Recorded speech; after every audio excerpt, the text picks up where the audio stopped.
Takže podíváme se prostě jenom na to video, ne? Jak kdyby Miško třeba o tom řekl kámo půl minuty ke každému, ale on prostě bude mluvit kámo 10 minut ke každé věci. Toto je vytvořené na základě veřejně dostupných informací a osobného názoru autora. Můžu se vyskytnout nepresnosti alebo neaktuální údaje. Video nemá začal poškozovat povedz žádnej osobě a slúži výhradne na informačné a zábavné účely. V Československu máme pár ľudí, čo sa živia streamovaním buď na platforme Twitch, YouTube alebo po novom aj na Kiku. Diváci ich živé vysielanie sledujú kvôli ich osobností, humoru alebo že sa od nich vedia niečo naučiť vo videohrách. Skoro to jsem já čet. Nice! Já jsem byl jako příklad streamera, o kterého se lidi naučí. Vysielanie sledujú kvôli ich osobností, humoru alebo že sa od nich vedia niečo naučiť vo videohrách. Takže proč nedáme jako humor, jakože nejsem vtipnej? Skoro každý z nich prešiel nejakými drámami a kontroverziami, lenže tu boli naučiť vo videohrách. Skoro každý z nich prehrál 200 000 € na automatoch, žolík. Kámo, WTF?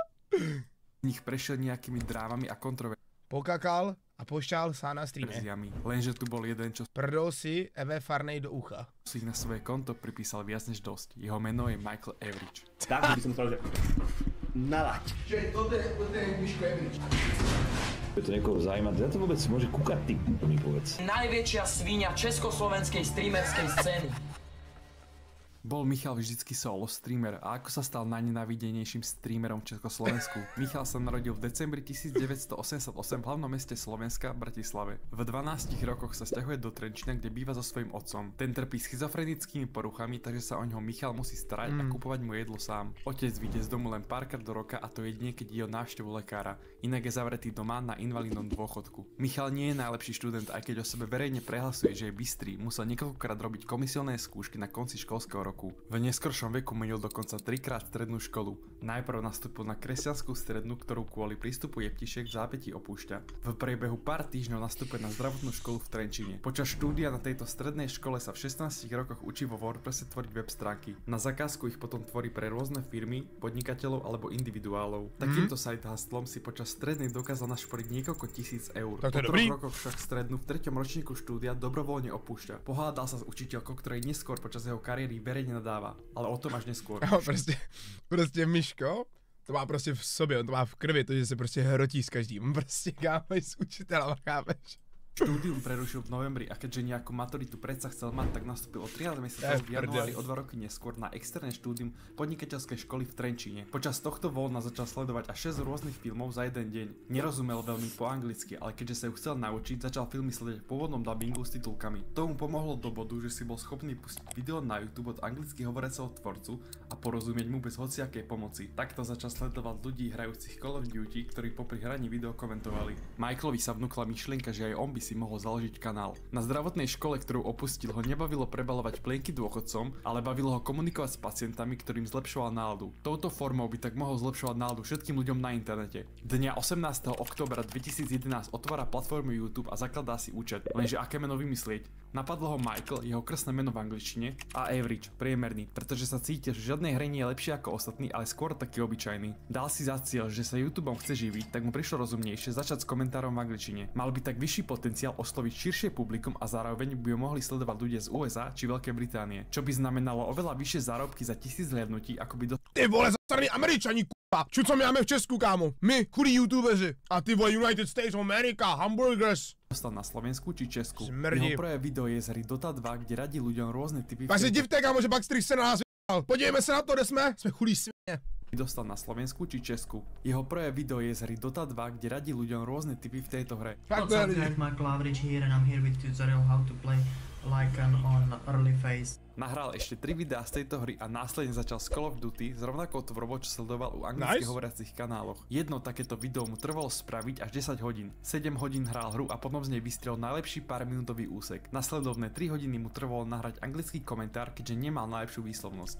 But if you really want to nice little triple, sorry for that pronunciation. Nahral ešte 8 podobných videí a povedal si, že takto to ďalej nepôjde. Vo veku 21 rokov dokončuje externe maturitu a dáva si pauzu od natáčania. Začal objavovať československý YouTube a zistil, že herných tvorcov nie je tak veľa. Vnúkla sa mu myšlienka, že aj on by mohol patriť medzi nich a živiť sa natáčaním herných videí. Mal naplánované vydať gameplay z novej hry SimCity 2013, ktorá mala v tej dobe neskutočný hype. Chcel to spraviť ale inak ako všetci ostatní. Mal v pláne natočiť let's play a popri tom volať na Skype s niekým, kto by jeho hranie komentoval spolu s ním. Počas svojej ročnej informatickej kariéry nahrával 150 odoberateľov, takže už mal nejaké dosahy, ktorými by podložil, že na platforme nie je úplný nováčik. Rozhodol sa osloviť 15 najväčších herných kanálov, ktoré vtedy v Česku a na Slovensku tvorili. Z nich mu odpísal dokonca aj Ment, nech sa mu ozve, keď bude mať viac nahratých videí. Odpísal mu aj Gonky, youtuber v tej dobe so 70 000 subscribermi. Potvrdil, že s ním natočí video o pár dní, tak nech sa mu Michal ozve. Michael si preto kúpil a nainštoval spomínané SimCity, lenže zisťuje, že jeho počítač nemá dostatočný výkon a v hre dosahuje maximálne 20 fps. Kvôli stresu, že video nebude môcť natočiť, si radšej siahol na úspory, ktoré mal stvorenia webov a v ten deň kúpil počítač za vyše 1200 eur. Napísal Gonkimu, že je ready ísť točiť, lenže on to odložil na ďalší deň, stredu, potom na štvrtok a v piatok povedal, že na 200% spomínané video natočia. Michaelovi však už došla trpezlivosť a 13. marca 2013 natočil svoje pilotné video sám. Ahoj YouTube, ja som Michael Lavrič a toto bude dosť trápny prvý komentár, video. Budeme hrať SimCity a budem prechádzať tutoriálom. Miško je ešte takový nevinnej. Začníme s tým pre istotu. YouTuber mu prvé video zazdielal na Facebooku, čo mu prinieslo prvých 60 slovenských odoberateľov. Video nad jeho očakávania zožalo úspech a divákov zaujal svojim komentárom aj bez pomoci niekoho iného. Od tohto momentu začal nahrávať pravidelne až 2 videá denne. Neskôr sa komunite otvára, že trpí dyslexiou a dysgrafiou, čo spôsobuje jeho neustále gramatické a pravopisné chyby v názvoch či popisoch. Priznáva, že trpí aj poruchou pozornosti a preto nevydrží už žiadnej hry dlho. Vystriedal preto hry ako Saints Row, Je to ozena hrozná, nebo stará přežít? Dota 2, World of Tanks, GTA San Andreas alebo Borderlands. Dňa 28. marca 2013 začína streamovať na platforme Twitch a Kámo, takhle starý Twitch, holy shit. nahráva na svoj kanál. Popri tom točí aj samostatné videá čisto ako let's play. Po pol roku natáčania nahráva video, kde ďakuje za 1000 odoberateľov. Ale zároveň sa sťažuje, že mu kanál nerastie dostatočne rýchlo a musel vydať až 400 videí, aby tento milník dosiahol. Jako kámo, 400 videí, aby dosáhl 1000 odběratelů, to je masakr, kámo, to je grind jak k***. To máš, kámo, že za jedno video měl v průměru 2,5 odběratele. To je jako respekt, bro. Prezrazať niečo viac o svojom živote a prečo prerušil štúdium na strednej škole. Bol prvýkrát na praxi v nemocnici na internom oddelení a keďže nevedel, kde sú uložené potrebné veci na ošetrenie, musel sa ísť opýtať učiteľky. Tá sa akurát rozprávala so žiačkou, tak im Michal musel skočiť do reči. Tak im do toho behnem, prepáčte, ale môžem sa opýtať, kde sú tu plachty? Drž hubu, Michal! Následne ju vo videu menuje a hovorí, nech ju zrazí auto. Jej meno je Litvínová a žije v Novom Meste. Pokiaľ tú štetku poznáte, tak jej povedzte, že jej bodaj by tu žensko zrazilo auto, pretože tá v zdravotníctve nemá čo robiť. Bolo to sice prvýkrát, čo niekoho verejne urážal, ale ani zďaleka nie je posledným. 4. júna 2014 vydáva video Sitlstý, s ktorým začína aj novú formu rozprávacích videí. Tvrdí v ňom, že z tlstých ľudí by sa nemala robiť sranda, pretože nikto sa nesmeje ľuďom, ktorí berú drogy. On je tlstý. Toto je bežné. Ale on bere drogy. To nie je normálne. Keď je niekto tlstý, je normálne si robiť z neho srandu, ale keď je niekto na droga... Mně teda přijde, že z lidí, co berou drogy, si dělají víc srandu, než z lidí, co jsou tlustý. Možná byla jiná doba v tu dobu, kámo, nevím. Ach, tak nie je to ako... Čo, si nenormálny si robiť srandu z človeka, ktorý trpí závislosťou na drogách? Za takéto tvrdenia dostáva kritiku v komentároch, že za svoj fyzický stav si môže len on sám a nech ide do fitka. Pár dní na to vydáva svoje prvé video z hry Counter-Strike Global Offensive. V úvodnom videu radí hráčom, prečo hrať v rozlíšení 4x. Kámo, Counter-Strike Global Offensive byl tak krásný. Ako si nastaviť najideálnejší crosshair, alebo ako si v CS-ku zlepšiť reflexy a mať dlhodobo lepší aim. By si lidé fajdají sranu z nadváhy, no já vím, no, ale to je takový jakoby, že on se říká, proč se směl nadváha, nesměl se drogám, však obě je špatně a neměl by se smát ani jednomu. To není jako, že soutěž, ne, že co je víc, to je lepší. Momentu tvoril nový Counter-Strike Cross, tak jeho obsah na jeho kanáli YouTube, ale aj počas streamovania na Twitchi. Pokračoval s natáčaním tutoriálov na smoky, flashe alebo len zaujímavosťami z tejto hry. Všetky dosahovali desiatky tisíc zhliadnutí, čo bolo smoke tutoriál, no som koukal ja, kámo, že som hral Goučka. Čo točil dovtedy. Začínajúci hráči boli radi. Já jsem hrál Goučko s Limity Branded, já jsem tam byl MGAčko, Master Guardian Elite, ještě když ty si byl kámo ve školce ty. Po Slovensku točí návody do tejto hry a jeho štýl učenia Byl ve školce a dával si tam po obídku 20, já jsem normálně kámo zabíjel, chápeš? Sympatický. CSGO content chcel ale obzvláštniť vlogmi či reakciami, preto vydáva názorové video na hejterov na internete. Vtedy 23-ročný Michal dokázal, že si s posmeškou nič nerobí a na komentár od 13-ročného diváka "Ty strašne gesky komentuješ" zareagoval: "Máš 13 rokov, nadváhu a zjavne žiadnych kamarátov." Kamo! PTF! A teďka kamo někomu se směješ, má nadváhu a předtím to video, proč se lidi smějou někomu, what the fuck? To sa fotíš na lavičke, kde sedí sám. By the way, Ditcher si ho do slovníka, znamená to nikto ma nechce. Absolútne si tak s videom, čo spravil predtým. Tlstota nie je cool. Tlstota, sám sa necítim dobre proste. Ale prečo by to malo byť na posmech? Zároveň hovorí, že keby chce, tak kľudne by mohol zavolať do základnej školy, ktorú tento divák navštevuje a požiadať riaditeľku, aby mu dala 2 zo správania. Kvôli zničeniu niekoho v budúcnosti to však neurobil. Sériou vlogov sa dostáva do povedomia aj nehráckej komunity a vo videu, kde rozoberá koľko zarábajú youtuberi, mu komentoval aj samotný Gogo. Michal je na samotnom vrchole jeho youtuberskej a streamerskej kariéry. Virálne momenty, ako je otvorenie nožíka z bedne a vtipná hláška k tomu, mu prinášajú až 800 priemerných divákov na streame. Behu pár mesiacov... Kámo, Obiško byl fakt jako obrovský streamer, kámo, jako no cap, obrovský. A vyšla zo 4000 až k hranici 20 000 odberateľov. A to všetko bez nejakej väčšej kauzy. Až do júna 2015. V Trenčíne sa odohrávala sama open air party. Na nešťastie sa konala na ostrove len 300 metrov vzdušnou čiarou od vtedajšieho Michalovho bydliska. Keďže Michalov otec trpí schizofréniou, kvôli nočnému hluku mal problém so spánkom. To Miša poriadne vytočilo a miesto sťažovania sa na mestských úradoch to vyriešil inak. Na web stránkach mesta Trenčín našiel úradníkov, o ktorých sa domnieval, že tejto akcii dali povolenie na uskutočnenie. Vydal video, v ktorom v svojej komunite Internetová pomsta. Ja vás žiadam o jednu jedinú vec. Poďte a zabavme sa. Tí tu majú e-maily. Tí tu majú telefóny. A rozpohybujte veci. Zlikvidujte tieto e-mailové schránky. Pár dní na to na TV Joj a Markíze objavuje aj podcast o tomto prípade. Pracovníci, ktorí prijali vyše 2500 nežiaducich e-mailov, priznávajú, že s podujatím nemajú nič spoločné. Ostrov, na ktorom sa festival konal, nepatrí ani mestu Trenčín, ale priľahlej obci Zamarovce. Primátor Trenčína preto nazval Michala hanlivými výrazmi. Podľa môjho názoru sa zachoval ako trulo. Požiadal ho nech a verejne sa ospravedlní, inak na ňo podá trestné oznámenie. On však odmietol, video do dnešného dňa je zmazal a povedal, že trestné oznámenia sa nebojí. Vďaka nemu a jeho komunikačný riaditeľ akcie povedal, že ďalšie eventy na ostrove usporiada. Zároveň starosta Zamarovec uviedol, že už podobné akcie povoľovať nebude. Michal sa tak v očiach verejnosti stal akousi kontroverznou figurkou, ktorá kyberšikane sedí dennodenne pred počítačom a vadia aj akcie v reálnom živote. Pre mnohých fanúšikov bol však vnímaný ako hrdina, že pomohol spraviť dobrú vec, pretože podľa jeho slov pomohol aj celej štvrti, v ktorej býva, ktorá sa na podobné podujatia sťažovala už roky.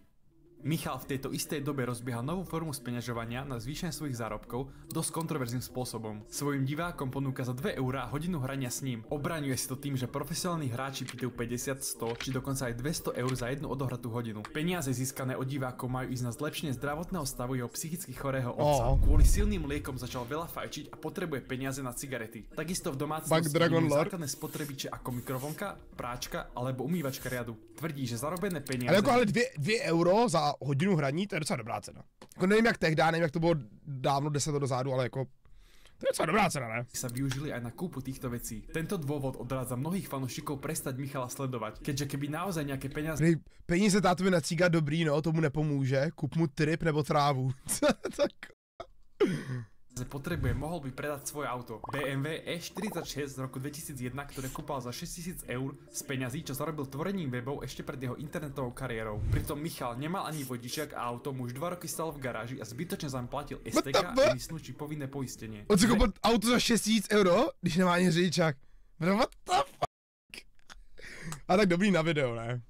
Eura za hru s ním si zaplatí aj partia mladých kamošov, ktorí sa chcú v CS-ku zlepšiť. Kompet streamuje na Twitchi a 50 minút chlapcom nadáva, že akí sú slabí a nevedia to hrať. Má to byť iba jeho štýl učenia, kričať, aby sa to naučili. Záznam z toho dáva na svoj YouTube kanál, kde schytáva obrovský hejt. Komentáre sa plnili typom, že s takým človekom ako je on by nevydržali hrať ani sekundu. Dopočul sa o tom až vtedy začínajúci streamer dvojsekundový Maťo, ktorý voči Averageovi vyjadril extrémnu averziu. Chat mu napísal, že Michal ľuďom, čo si za 2-eurovú hru s ním zaplatia, nadáva a uráža ich. Povedal, že keby sa to stane jemu, išiel by do Trenčína, vykopal tomu chlpatému dvere a rozkopal sánku. Average a tento Maťov názor poriadne vytočil. Nikdy na neho nenadával ani neinicioval nejaký konflikt. Ako píše na svojom blogu, Maťo nemal dôvod na neho takéto veci povedať. Nasledovalo jeho vyjadrenie na streame. Počúvaj ma, ty teplý žebrák, ty retardovaná hlava, slabá kopia Resta, IQ ešte menšie ako Rest, pretože Rest má aspoň tú 100. Ty čo chceš? Ty sa nauč streamovať, ty mentál. Zaútoč na mňa, vykopni mi tie dvere. Hurbanova 37, ty žebrák. Priznáva aj dôvod, prečo na streame takto vybuchol. Bolo to aj preto, že o ňom Maťo tvrdil, že je gay, lebo mal pipík v ústach. Stalo sa to, keď mal 6 rokov a bol sexuálne zneužitý starším kamarátom. Zároveň Average útočí bezdôvodne. Tedy by se něco takového stalo v dnešní době, by the way. že porušuje pravidlá Twitchu hrubou vulgaritou a zosmiešňovaním iných streamerov. Tvrdí o sebe, že síce pravidlá porušuje aj on, ale on môže, lebo pozná svoje rizika, rest nie. Tomu tiež nepomáha zlepšiť jeho verejnú mienku. Len o mesiac a pol poprosím divákov o peniaze za hranie s ním vydáva video, v ktorom sa pochválil novým skinom do hry CSGO. Kama, nej tady ten beef s Restem, mě rád zajímalo, proč Michael a Rest mají beef. Ten mal v tej dobe hodnotu okolo 900 eur v testy. Aby si Dragon Lore mohol dovoliť, musel prať 900 euro v té době. A dneska stojí asi 10 000 euro. Co ti? Kdyby si ho nechal. Ráno spolu hráli lolko. Kdyby si ho nechal, kámo, tak by mít dneska skin za 10 000 dolarů. Mal v tej dobe hodnotu okolo 900 eur v kondícii Field Tested. Aby si Dragon Lore mohol dovoliť, musel prať všetky ostatné skiny na všetky zbrane, čo v hre vlastnil. Vo videu preto žiada divákov, nech mu pošlú skiny. Vymenoval na akú zbraň si prosí aký skin. Tvrdí, že to nie je veľa, má to byť v celkovej hodnote len 200 eur. Týmto gestom sa znechutil skoro celej komunite. Prišlo im absurdné, že sa chváli drahým skinom do hry, keď pred chvíľou prosil o peniaze na liečbu. Svoj odpor v komentároch popisuje aj Artix. Tohle nemůžeš myslet vážně, nikdy v životě by mě nenapadlo takhle z diváku tahat peníze a ještě se tím chlubit. Mu prišlo absolútne nevhodné takto ťahať peniaze od divákov. Michal spolu s jeho otcom vydali na tieto negatívne komentáre vyjadrenie. Proto co je za... To je vypadá YouTube. Peniaze od divákov. Michal What the hell? spolu s jeho otcom vydali na tieto negatívne komentáre vyjadrenie. Tatko Evriš povedal, že Miško je hráč a keď mu ten skin robí radosť, nechce, aby ho predával kvôli nemu. Vysvetľuje, že všetky peniaze za hry s ním išli. Kámo, reálně měli říct, že to je prostě investice, že ten skin vyroste. A reálně vyroste, víš co, za 7 let to udělalo kámo 1000% nahoru. Na otcové cigarety, na získanie Dragon Lore. Víc, jak kdyby měl kámo nějakou nemovitost, legit. Čisto donated cez Steam vo forme skinov. Tie nikdy nespomína, že by mali ísť na pomoc otcovi, takže v tom nevidí žiaden problém. Síce tvrdí, že nevlastní práčku a pere v rukách, ale teraz vlastne jeden z najvzácnejších skinov v hre. Avery sa tak v priebehu pár dní v októbri 2015 dokázal znenávidieť desiatkam tisíc ľuďom. V tomto čase o ňom vznikujú aj parodie, čo len dokazuje, že bol verejnosti na smiech. Dával čím ďalej viac najavo svoju aroganciu, myslel si, že je vo všetkom najlepší a nevedel priznať svoju chybu. Aj kvôli tomuto nebol medzi streamermi moc obľúbený. Jediný legitímny streamer, ktorého považoval za kamaráta a hrávali spolu, Rado 1337. Človek, o ktorom rok dozadu natočil v dobrej mienke video, aby ho jeho odoberatelia prišli ako začínajúceho streamera podporiť. V novembri 2016 počas jednej hry Hizy Michal zomrel a začal sa ho obviňovať. V tomto prípade jeho kamaráta Rada. Radovi už došla trpezlivosť a povedal, že už s ním nikdy nebude hrať. Ľutuje, že ho obraňoval pred jeho komunitou, že Michal v skutočnosti nie je taký dement, ako sa na internete prezentuje. Slušný Michael, čo nedávno tvrdil, že vulgárne vyjadrovanie na druhého streamera je podľa pravidel Twitchu zakázané, vypustil z úst toto. Radko, čo si to za odpad a hnoja, ty A ty máš 50 kamarátov, ty žebrák, ty vemenos, ty retardované 13-kilové decko. Zároveň kvôli podpore, ktorú mu dával YouTube, o sebe začal prehlasovať, že ho stvoril. Radko, ja viem, aký si zaujímavý, vzácny, proste vtipný a preto som ťa podporil a preto som ti pomohol vystávať svoj stream, preto som ťa stvoril.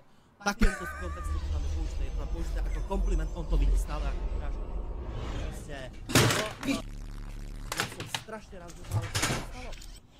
Stále si ale neuvedomoval, že jeho správanie nie je normálne a jeho vyjadrovanie nevedia vystať ani jeho kamaráti. A říkám ti, že prostě ignoruju tyhle ty tvoje stavy. Kdybych to neignorovala, tak s tebou prostě nehraju jedinou hru, protože ty vole jsi fakt co jenom nadává ostatním. To ti říkám rovnou, protože teďka upřímně. Nice, poď ďalej, chcem počuť všetko. Jak to můžu říct? A tady je ten problém, protože ty si to prostě neuvědomuješ. Nebo nechceš uvědomit. Nebol nepríjemný len na svojich spoluhráčov alebo chat, ale dokonca aj na vlastného otca. Jemu nebol ani len vďačný za to, že mu doneslo k počítaču jedlo. Ja to jesť nebudem, môžeš to zobrať. Už sa najedz, ti hovorím. Hovorím ti, už si nechystám. Ja som rád. Ja si nachystám. Prestan, ty nevďačné prasa. Zároveň treba uznať, že to s ním Michal nemal jednoduché. V lete 2001 sa znovu na ostrove v Trenčine, nedaleko prenajatého bytu pánov Hermanovcov, konala party. Hudba bola tak hlasná, že ju bolo počuť priamo do spálne, čo spôsobovalo, že Michalov otec zase nevedel spať. Tento raz zobral situáciu do rúk on. Chytil telefón, vytočil 158 a nahlásil, že na ostrove je bomba. Polícii takisto oznámil, že kto im volá a kde býva. Obidvaja tak vyšli von čakať na príchod polície. Keď policajné auto dorazilo, začali si z Michalovho otca robiť srandu. Mladý chalan mi povedal, že mladý pán. Ja vám môžem povedať mladý pán, ale mne vy nemôžete. Ja som starý muž. Keďže trpí schizofréniou, využil svoju psychickú poruchu a to, že z nahlásenia bomby nemôže mať žiaden postih. No, ja som Ludovít Herman, bývam tu a nahlásil som bombu tu na tej akcii, lebo mi to démoni povedali do hlavy. To je môj syn. Zdravím. To je môj syn, Miško. Obidvaja tak skončili na trenčianskej policajnej stanici, keďže jej Michalov otec svojprávny musel byť odvezený na psychiatriu na posudok jeho zdravotného stavu. To spôsobilo vyeskalovanie situácie a urážanie policajtov. A Miško môže ísť so mnou? Prečo? Počúvajte, nesťažujte to. Sťažujete to. To nie je taxík. Prosím vás pekne, čo to trepete? Čo to trepete? A našli bombu? Trička zajtra v predaj. Michal mal vyrobiť trička a zo situácie sa finančne obohatil. Bomba na ostrove nebola nájdená a party pokračovala ďalej. Celou touto situáciou tak len obťažoval zamestnancov polície, nemocnice a psychiatrie. Na konci videa uvádza, že nič z toho by sa nestalo, keby mesto svoj sľub neuskutočňovania akcií dodržalo. Koncom toho istého roka sa na internete sťažuje, ako sa na ňom ľudia kámo, ako ty vole, takový lore ty ale ještě, že tady Miška Evriče máme popravdě, kámo. Nemusíte ho mít rádi, kámo, ale prostě on sem patří do tohle světa, chápeš? Je to prostě záporák. Musíte mít, kámo, prostě i ve filmech máte záporáky, nemůžete mít jenom hodní lidi. Z kontextu, aby on vyznel ako dement. On sám nechce spôsobovať žiadne drámy a poučil sa zo svojich predošlých chýb. Za vytrhnutý z kontextu uvádza aj klip, v ktorom povedal, že on by mohol byť na úrovni profesionálneho hráča Counter-Strike Guardiana. Samotný hráč Guardian tento klip videl a vyjadril sa naň. Ja môžem hrať s Guardianom do 3 rokov v týme. Možno aj menej, pokiaľ by sa Guardian zhoršoval. Proste do 3 rokov môžem byť na úrovni Guardiana proste s jeho skúsenosťami ako jeho rovnocenný partner. Ale znamenalo by to, že dneska joinem tým a začnem na sebe makať a budem na sebe makať 8 hodín denne proste. Ja si som hrával týko 15 hodín denne. On by to dal za 8 hodín denne, ty kokot. Michael vysvetľuje, že v celom klipe to je myslené úplne inak. Hoci kto by dokázal byť na jeho úrovni, keby trénuje dostatočne dlho. Netreba na to talent. Talent je len rýchlejšia cesta k úspechu. On na jeho úrovni nikdy nebude len preto, že nemá motiváciu. Michalovi chcel vysvetliť, že takéto To není pravda reálně, protože jsou kámo lidi, kteří mají třeba 40 000 hodin na lolku a jsou třeba bronze nebo iron. Třeba ten týpek Heimerdinger, který má asi 20 milionů bodů. Je absurdné aj streamer Devi. Tak ale prepáč, že nesúhlasím. A nebo Kadim, nebo Tropík. Že ani tá motivácia na to nemusí byť dostačujúca. Jakže nie, proste ako chceš mi povedať, že dneska, keď sa rozhodnem proste hrať jednu jedinú hru proste ako na svete, nech je to akákoľvek hra, možno aj skillovo náročnejšia proste ako, tak za 3 roky nebudem patriť medzi 1% najsilnejších hráčov, kam patrí stále Guardo. Nemusíš. Na svojich reakčných kanáloch na túto tému skytal obrovský hejt. Po týchto všetkých aférach mal Michala každý dosť. Odrazilo sa to aj na jeho pozretiach, ktoré priemerne nedosahovali ani 10 000 pozretí. A odberoch, ktoré išli za posledný rok len smerom dole. Nechcel, aby upadol do zabudnutia a mohol sa stále živiť sedením a zabávaním ľudí na internete. 6. apríla 2018 priznáva, že má strašne málo views a preto musí spraviť drámu. Obviňoval v nej 2 reakčné kanály Dukloka a Zlého Zaja z porušovania podmienok na YouTube. Nahrali totiž názorové video, že v centrále firmy YouTube v San Francisku došlo k strelbe. Video mali speňažované a zbierali za zárobky za reklám. Podľa pravidiel sa môžu takéto videá zobrazovať, ale autori by za ne nemali zbierať peniaze v podobe ad revenue. Nemohol mať ani potvrdenie, či na videu majú tzv. Žltý dolár, a aj keby majú a z videa zarábajú, nikoho to netrapí. Michael si iba chcel do niekoho zbytočne rýpnuť. Dúfal, že sa na neho tieto 2 reakčné kanály vyjadria a trošku mu pomôžu zdvihnúť popularitu. Nevyjadrili, ale túto taktiku na zvýšenie dosahov aj skrz negatívne ohlasy používal aj naďalej. V roku 2020 dostal Raze na Twitchi ban. Mal totiž pustený videoklip od Ega, že ukazuje v jednom zábere holú riť na Twitchu. Average počas streamu nahlásil a kvôli nemu dostal spomínaný ban. Musel si zrovna Resta nahlásiť za ten zadok. Nielen ja, celá moja komunita, proste ako aj moji všetci suby, proste ako tu sa budú dodržiavať pravidla. Michael vydáva opádne vyjadrenie, kde vysvetľuje, že je to znovu vytrhnuté z kontextu. 40 sekúnd potom. Miško, verejná bezpečnosť. Ale tak čo proste, ako dostanem dementnú odpoveď, tak si z toho aspoň spravím odšet a presvedčím nejaký... Prečo som reportoval Resta? I dementov od Resta, proste, že ja som mu dal ten ban. Takže gratulujem, boli ste zmanipulovaní jedným odčetom, všetci veríte, že ja som ho reportoval. Ľudia ho súdili len za to, čo povedal v danom klipe. Nikoho by nenapadlo si pustiť záznam a zistiť, že o 40 sekúnd tvrdí, že to povedal naschvál. Dobrovoľne si tak kazil meno, i keď vedel, že internet už aj tak nemá v láske. O rok na to, v roku 2021 si našiel prvú priateľku, ktorú aj ukázal na streame, Ninu. Divné by na to nebolo nič, len to, že ona mala 18 rokov a Michal už vyše 30. Nina kvôli nemu začala taktiež streamovať na platforme Twitch. Hrávali spolu CS-ko. Ty ako docela hezkou holku měl, ne kámo? A sa k nej nespráva vôbec pekne. Mluvím obecně, ok, neříkám, že mně se nějak extrémně líbí, nebo tak, myslím obecně. Už na dosť kontroverzné veci. Strašne naegovaná si, začína ma to mega srať, proste, potom to ideme 1v1 a dostaneš na... To nevyzval svojí holku na 1v1. Cesku, co ti? Tak to normálně každý ráno tohle budu pouštět Kio, aby si uvědomila, co má doma. preháňaš. Počkej, ešte jednou. Z kontroverzné veci. Strašne naegovaná si. Začína ma to mega srať proste. Potom to ideme 1v1 a dostaneš na... Štětka. Michal, už to fakt preháňaš. Počkej, to bylo to, jako to je ze strany? Nebo klip farmy? Nebo to bylo real? Oni řekl, kámo, štětka. Svojí holce, to je to, kdyby řekl Jákyho, tak dostanu dělo, kámo. Ako... Dám si to na YouTube, aby ľudia videli, proste ako si ženy nevážia, proste priateľov, ktoré im dávajú všetko. Čo mi dávaš? Nikdy som ťa neudrel. To je všetko. Pre niektoré ženy by to bolo dosť. Takéto klip. Co, kámo?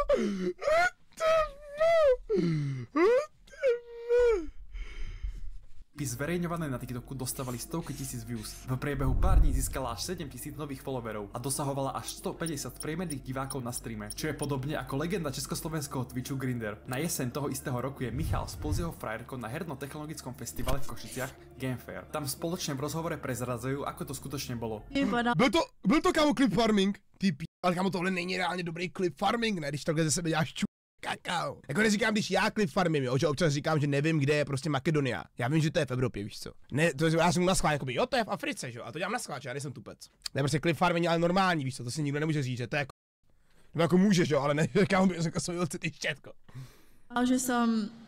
Čo? Hej. A povieš nám, ako vznikol ten TikTok? To bolo tak, že ty si sa ma vlastne pred streamom spýtal, že či chcel si robiť nejakú drámu, nech mám viac ľudí a nech mám vlastne ten priemer na Twitchi, lebo ja som vtedy ešte mala... Kámo, ale udělal to pro ní víceméně, takže on ze sebe udělal největšího aby ona měla diváky na streamu. Jako kámo, respekt plus, to bych já pro neudělal, jako upřímně.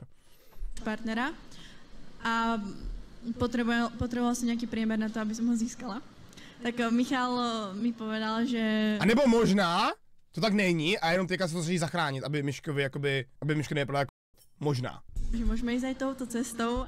Týmito drámami, čo tvorí, sa označuje za slovenskú verziu Johna Marianka. Trošku mi to pripomína teraz, ako si hovoril, trošku Johna Marianka, určite poznáte. To je John Marianek. Vlastne svojich hejterov na fanúšikov a mne sa zdá, že ty to robíš tiež. Áno, a preto sa veľmi, veľmi silno cítim tak trošičku podobný ako on. A neviem o nikom inom, kto by bol v tomto spacey od neho a ešte celku Emilacovej. Tento kamarát Jacka Paula si tiež zvýšil dosahy tým, že svojimi videami provokoval ľudí. Prednedávnom získal 1 milión odobrateľov a jeho kanál je najrýchlejšie rastúci v celej Českej republike. Na rozdiel až po mým kanále. Na kanáli 70 000 subscriberov, čo je o 7 000 menej ako mal počas jeho primu v 2017. Videá vydáva nepravidelne a dosahuje na nich 3000 zhliadnutí. S Twitchom skončil a presunul sa na kick.com. Máva okolo 500 divákov a za 3 minúty, čo som strávil na jeho streame, dostal do chatu 0 nových správ. Preto som ho konfrontoval, že ako to je možné. Jakže tu je 500 ľudí a jeden týpek v chate, máme problém s tým, že kanál je botovaný už proste ako niekoľko mesiacov. Písal som o tom už aj článok, prosím pekne, keby si chcel vedieť, proste ako nájdeš ho.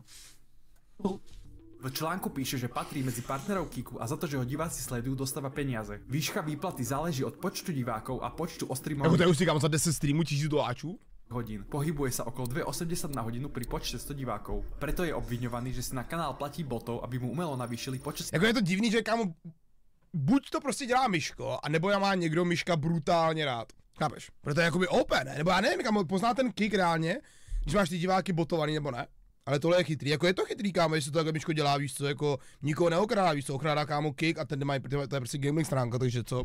Takže klidně ať si to dělá, víš co. Neděláš to ty? Kámo, já nejsem placený za počet diváků, bro. Kick to botuje sám? Já tady, kámo, kdybych tam měl kámo 100 000 lidí, tak to nemám, chápeš? Ale jemu, jakože já mu botuju diváky? Bro!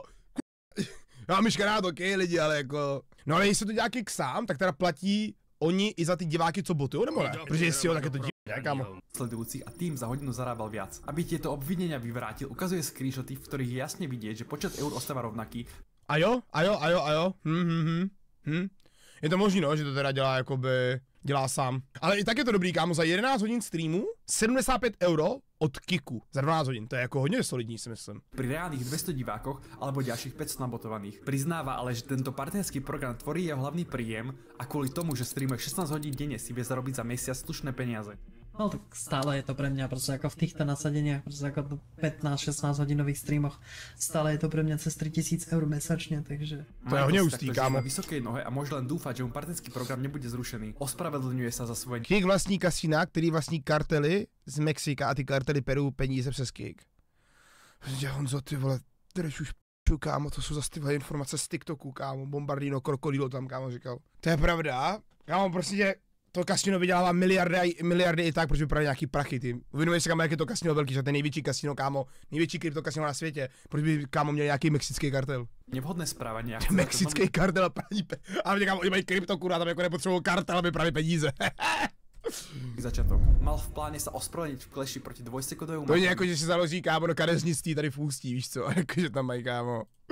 Lenže Maťo prestal organizátorom klešu odpisovať a Michal nikdy nedostal šancu na svoju verejnú omluvu. Na svojom blogu uznáva, takže jak to bolo s tým klešem? Nový začiatok. Mal v pláne sa ospravedlniť v kleši proti dvojsekundovému Maťovi, lenže Maťo prestal organizátorom klešu odpisovať a Michal nikdy nedostal šancu na svoju verejnú omluvu. Na svojom blogu uznáva, že jeho správanie bolo v niektorých prípadoch nevhodné a ospravedlňuje sa každému, komu uráža rodinu či už z recesie alebo reálnej agresie. Bohužiaľ s kontroverzným obsahom neskončil. Má novú priateľku, ktorá má 20 rokov a robia spolu dosť bizarný content. Za to ale žiadnu drámu s iným streamerom od novembra 2024 nevidujem, takže len čas ukáže, či Michael Average naozaj svoje slovo zmeniť sa dodrží a ostáva už len na ňom, či si dokáže po tomto všetkom nájsť miesto medzi streamermi v Česku a na Slovensku. Ďakujem za pozornosť a like a odber si budem moc vážiť. To je Justina, podíváme se, kámo, kde je Miško v tom videu. Jsme ve 3. minutě? Tady jsem se podíval na to video, kámo, tak byl ve 2. minutě. On za 25 minut se posunul o 1 minutu, tak to si dáš kasy.